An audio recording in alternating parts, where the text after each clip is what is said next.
Hi, Kim Rainer here from All About Spirits Life After Cancer. Sorry I'm a little bit late today. I had some technical difficulties being able to get my phone to work this morning. So, we are here today with episode 35 of All About Spirits Life After Cancer, and today's episode is called What's It Like to Go Through Chemo? And this episode was chosen because I was on retreat over the course of the weekend.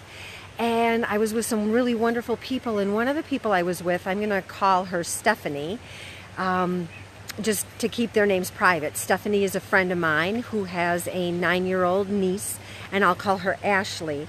And Ashley was diagnosed with leukemia, and she has started going through... Hi, Sue. Welcome today. Good to see you this morning. So Ashley has started her chemo, and in her 9-year-old wisdom, she said, I don't want to go through chemo. I don't want to do chemo anymore. And my friend Stephanie said, I don't even know how to support her. I've never had any kind of experience like that, so I have no idea how to support her in that process. So I thought that I would do today's show about what is it like to go through chemo, and how do you support somebody when you've never had the experience yourself? So let me just take a look at my notes here. I think the first thing that I'll say is I went through chemo twice. I went through it one time intravenously and one time topically, which is what I was doing at the start of when I first started doing these videos some 35 or 36 weeks ago. And I want to say that it's really different for everybody. My two experiences with chemo weren't even the same, and I'm like the same person. So the first thing I'll say is it really, really is different for everybody. And then the next thing I'll say, and we kind of laughed about this over the course of the weekend, trying to describe what it's like in some ways would be like trying to understand what it's like to experience the genitals of the opposite sex. You really just can't describe that. You really just can't get a feel for what that's gonna be like. But we can give you some general ideas, at least with chemo. So the first thing that I'll tell you is that my oncologist, and I'm going to talk about the time that I did the IV chemo for my ovarian cancer. The topical chemo was self-administered, and that was a whole different experience. But my oncologist is really the guy that set the stage for what chemo was going to be like for me. Shortly after my surgery, which was like the beginning of July, we sat down and he looked at the kind of chemo I had, and he told me what my options were. Hi, Angela. Good to see you here today. He told me what my options were, and he explained the different kind of protocols that they would use, and he explained which one he thought was best, and he explained why he felt that that was the best choice for me. But ultimately, he let me make my own decision. I could choose if I didn't want to do it. I didn't have to. If I wanted to do it a different way than he was suggesting, I could do that too. So he really let me drive the bus in that process, and I'm really grateful for that. So the first thing that I remember about that is my surgery was on June 26th, and I didn't start chemo until sometime in August. And the thing that went through my mind with that is, good gosh, my cancer is like doing push-ups in my body, and you're going to wait until August to start this? What's the delay? Why are you waiting so long? And that was my experience with it. And it's because they waited that long because my body needed to heal enough to actually be able to tolerate the chemotherapy. So when I went in and I had the conversation with my doctor, and he laid out, what the game plan was, they set up the appointments and what appointments look like for me. And I really think that it is different for every cancer survivor and for every facility, because I think that they do it differently. So what it was like for me, I had 18 rounds of chemo, and it was designed that I would go 3 weeks on, and then I would take a week off to give my body a chance to rebuild its stamina and energy so I could tolerate the next few batches of chemo. And So when I went into my appointment for the very first one, I walked into the center, and the staff was really, really wonderful. They were really kind, and they were compassionate, and they were gentle, and they too, the same way my doctor talked me through everything that was going to go on, they talked me through everything that was going to go on. So the very first thing that they would do is take me back to the lab area, and they would draw my blood. And they would do that so they could analyze it to figure out, okay, am I strong enough to even tolerate chemotherapy today? And so they'd draw my blood, and then I'd go and I'd sit and I'd wait for a half an hour. And I would, I'd bring a book, or I'd bring something to do to help pass the time. And, I was really lucky. I had people that were willing to go with me. So I had someone at each chemo session with me, and it was different people for, throughout the process. So I would sit and wait, and then they would call me, and I would go back, and I would sit and spend some time with the doctor, and he would explain where my numbers were, and he prepared me for what was going to come. They gave me a choice of whether or not I wanted a PICC line, which is where they put a port into your body, and then they use that port to administer the chemo and to draw the blood, or they could do it right directly into your veins. And my doctor recommended that I have it done in my veins if it was possible, if my veins could tolerate that, because having the PICC line gives your body something else to get angry about. It is, your body is going through a lot of different challenges and traumas and stuff, and having a PICC line increased, it could increase the possibility of infection, and he just thought that it would be a better plan for me to use, to just do it intravenously if I was able to. And, I was lucky that for the most part I was able to tolerate that. So he explained that to me. And then they would give you Benadryl before before your chemo. And the reason that they give you Benadryl is so your body doesn't reject the chemo, because, there's some pretty significant medication that they're giving you. So when the nurse went to administer the Benadryl the first time, and here's where, everybody's experience is different. She said, okay, get ready to relax. Go ahead and put your feet up, because Benadryl for most people is a calming agent. It relaxes them. It puts them to sleep. And that's not the way Benadryl reacted in my body. About 3% of the population experiences Benadryl as an accelerant. So it was like somebody put a jackhammer in my nervous system, and I was on high alert throughout the whole chemo process. So that was the first thing that was really different for me. And I wasn't crazy about that part, but that was something that was necessary in order for my body to be able to tolerate the chemo. And then the nurses came in, and in the place where I had chemo, they actually formulated the chemo at the time that I was being administered, because if there were changes that needed to be made based on my blood counts, they were able to do that right there. I know not all facilities actually work that way. Some facilities have to pre-order it, so you get the chemo pre-packaged. So I would wait for a little while for the medication to be prepared, and then once it was prepared, they would take me back to the chemo room. And the place that I had chemo done, it was a room that had pods, and there were 3 or 4 pods in the area, and then there were 3 or 4 people in each of the pods. And we would get our chair, and the chairs were like lounge chairs, and they would put you back in the chair, and they would hook up your IV, and then the nurse would come and she would bring the chemo drugs. And when she came the first time, the bag that she was carrying was in 2 layers of plastic, and she had 2 layers of gloves on. And I thought, oh my gosh, you are double gloved, carrying a bag that's double bagged, and you're going to pump that stuff into my body?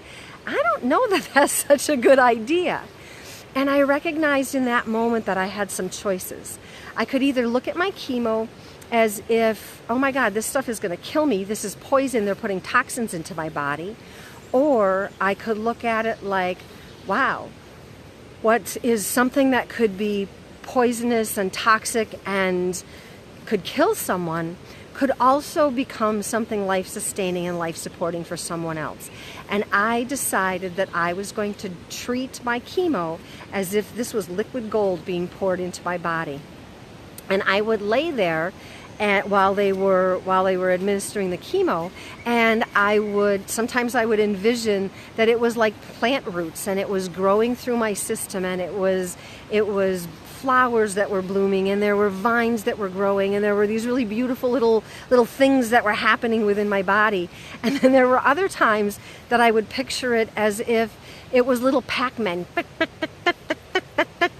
going through my body, eating the cancer cells. So, I played games with it while I was there.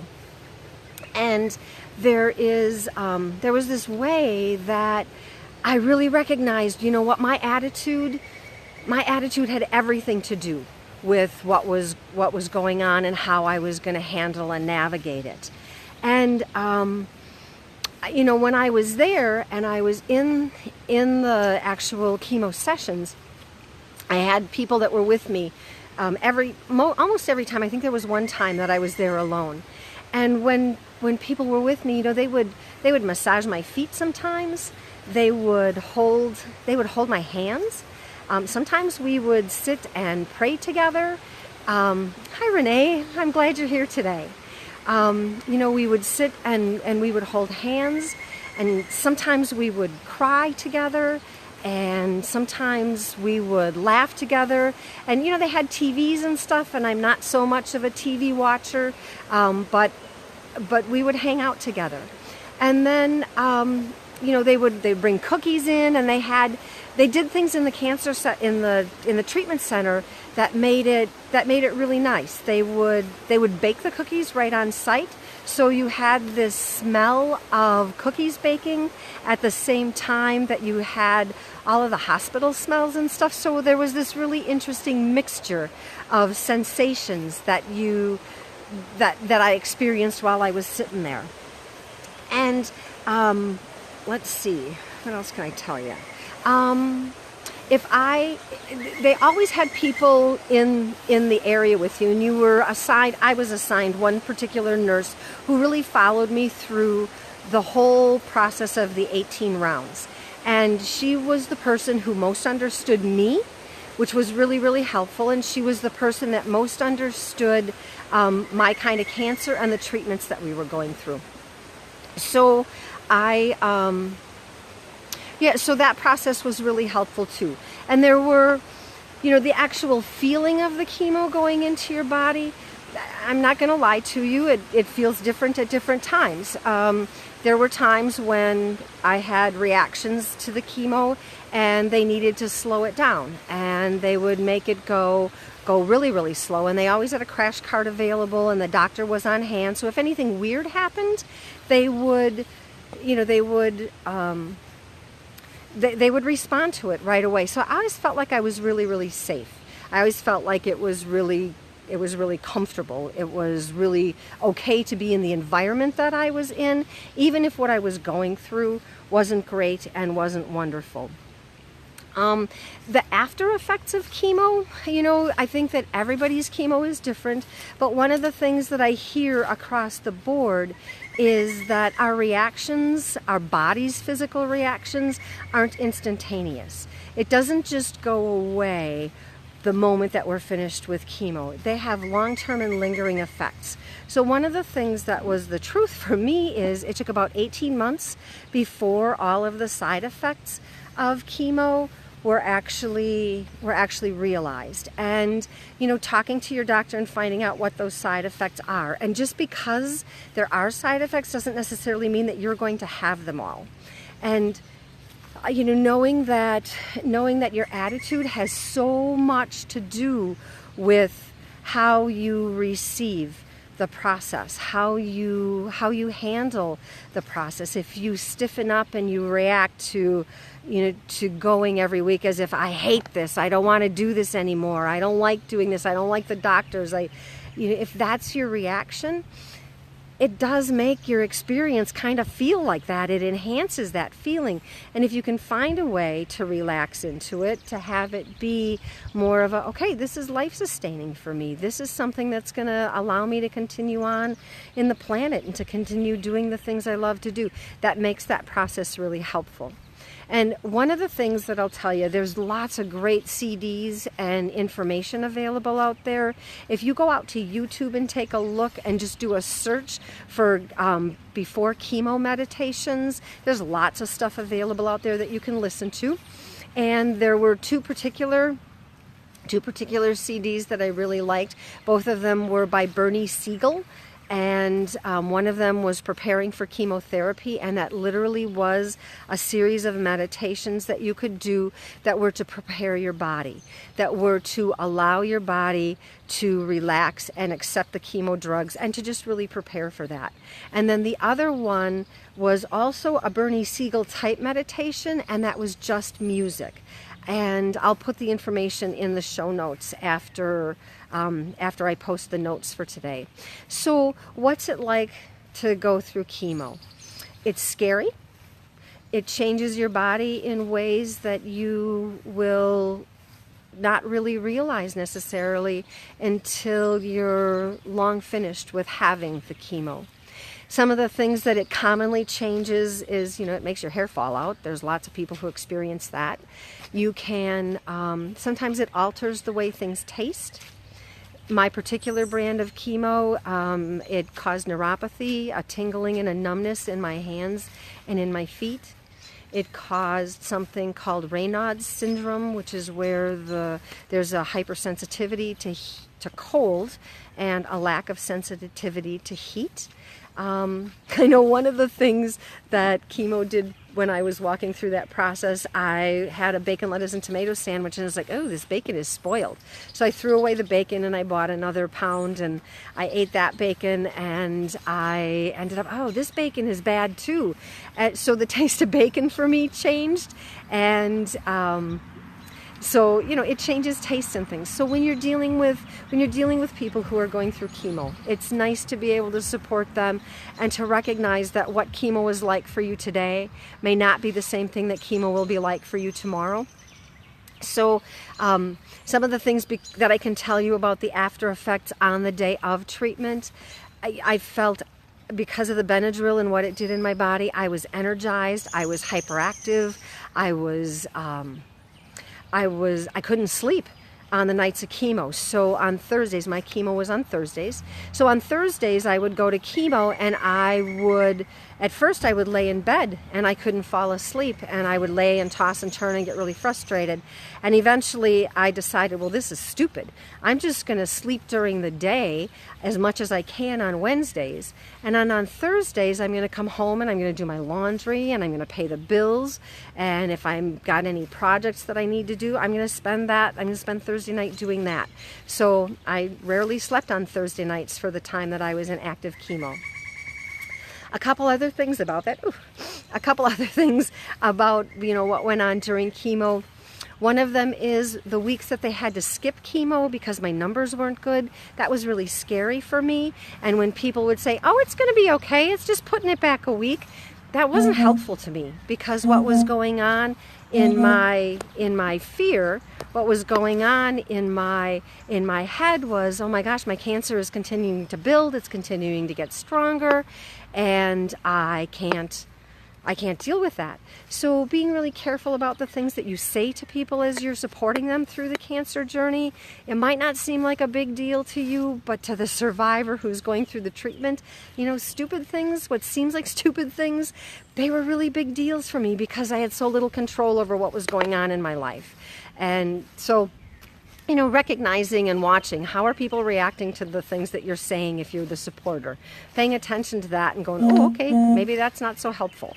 So, so I hope that you found something in this show that was beneficial. And if you did, I hope that you will share. I hope that you'll like it on Facebook so more people can find it, and then to share the information.